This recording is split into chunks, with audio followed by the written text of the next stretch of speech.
Muchas gracias. On behalf of the Assembly, I wish to thank the President of the Republic of Panama.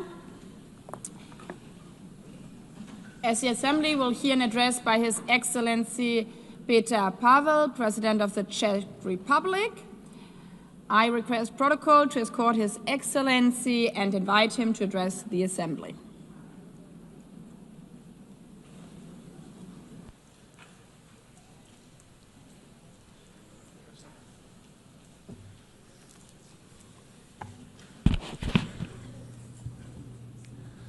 Madam President, Excellencies, ladies and gentlemen, I am humbled to speak here in front of you again. Today, I wish to address two main issues: United Nations achievements and necessity of its reform, and prospect of multilateralism in the light of Russian aggression.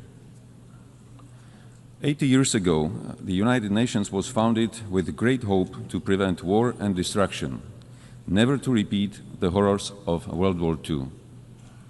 My country proudly stood amongst the founding nations, signing the charter that would become our collective moral compass. Since 1945, we have witnessed remarkable achievements. The United Nations helped to prevent another full-scale world conflict. It assisted in dissolution of colonialism and rise of new sovereign countries in Asia, Africa, Europe, and Latin America. Together, we created a robust multilateral system of rules and global cooperation in international security, human rights, and economic development. Together with the UN, we have fought famine, disease, illiteracy, and poverty in some of the world's most vulnerable regions. Dozens of peacekeeping missions have helped to ease tensions in conflict zones. Thanks to its long-standing efforts, the UN has helped transform countless lives and laid the groundwork for a better world, a world which is more humane and more cooperative. It provided a platform where even the smallest nations can speak out and be heard. The UN remains the only institution where the world can collectively confront global crises. Not with weapons, but with dialogue, shared responsibility, and pressure where necessary.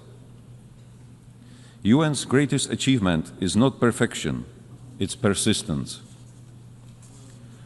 With many devastating conflicts ongoing, Russia's invasion of Ukraine has significantly transformed the global security landscape.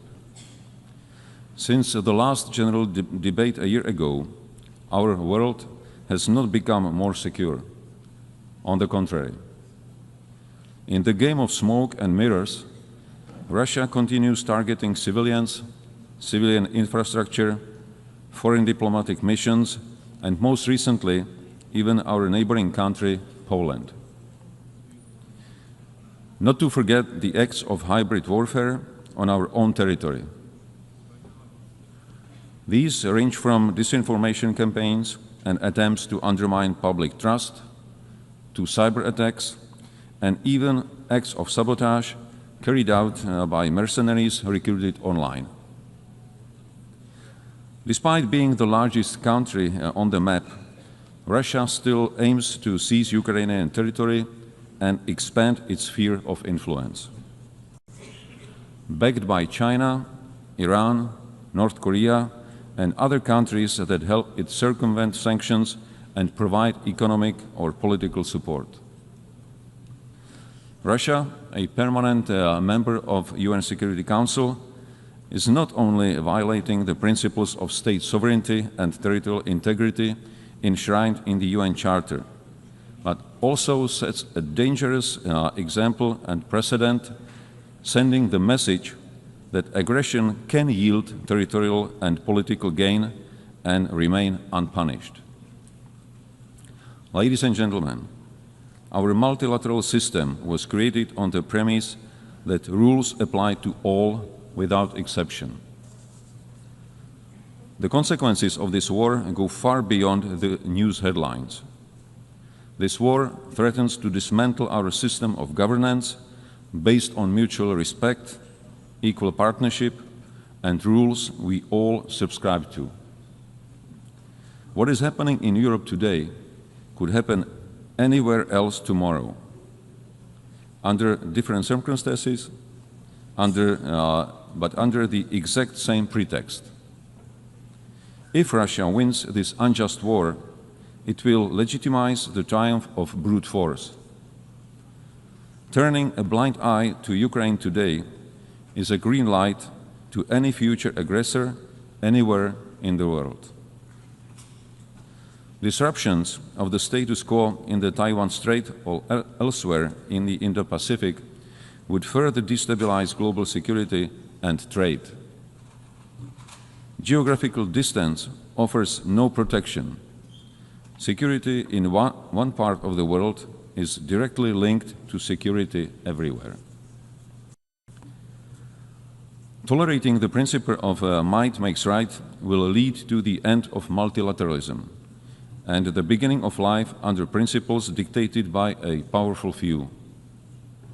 It would be a future with history deliberately rewritten, with lies promoted as facts, and with truth slowly disappearing from our discourse and memory. Just the opposite of what most of our nations fought for in the previous century. The heroism of Ukrainian people, their willingness to sacrifice for freedom, and global solidarity with Ukraine demonstrate that most of us still believe in universal values and in our responsibility to defend them. To achieve sustainable peace, we democratic allies from all over the world must act in unity and intensify our economic pressure on Russia. This is the only way to bring the aggressor to the negotiating table. Such peace, based on the existing international law, including territorial integrity and the right of self-determination, is in the interest of not only European countries, but of the whole international community. Any future peace agreement must send a clear message worldwide that aggressor must not be rewarded and borders cannot be changed by force. Ladies and gentlemen, the structure of the UN was based on the outcome of the World War II. Today, one of the UN Security Council permanent members is waging a ruthless war while obstructing any constructive solutions put forward. It is in light of these new geopolitical realities that we need a strong and effective UN system capable of responding to today's global challenges, from security threats and climate change to rapid evolution of new technologies. Otherwise, we risk sliding into a world that is more fragmented, more dangerous, and far less predictable. Czechia welcomes the UN Aid initiative and the commitments in the Pact for Future. Yet these ambitions stand in stark contrast with today's reality. In the light of Russian aggression against Ukraine, the UN Security Council is currently failing its purpose and mission. Therefore, we advocate for a comprehensive reform of the UN Security Council for greater effectiveness, inclusiveness, transparency, and accountability, with the aim to honor the principles of the UN Charter and to strengthen the voice of underrepresented regions. Freedom and human rights are not granted entitlements. They are hard-won principles that must be cherished and protected. Security Council membership should not be seen as a matter of prestige or privilege, but above all, a responsibility to defend global peace. That's why Czechia is seeking a non-permanent seat on the UN Security Council for the term 2032-33, with a clear commitment to uphold the rules-based international order. We cannot afford to have the UN paralyzed or blocked in its ability to respond to crises and challenges. Current urgent crises are already consuming too much of our attention and resources at the expense of other major, equally pressing issues. Madam President, ladies and gentlemen, as I mentioned in the beginning of my speech, the UN significantly improved the quality of life of billions, including through access to education, healthcare, and services. In this year's Sustainable Development Report, Czechia ranked 10th out of 167 countries. I am fortunate to be a citizen of a country which by global standards offers a secure and comfortable life. This doesn't mean that there are no challenges.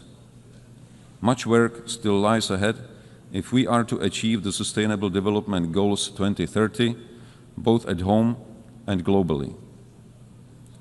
After all, most of the challenges we are facing are global.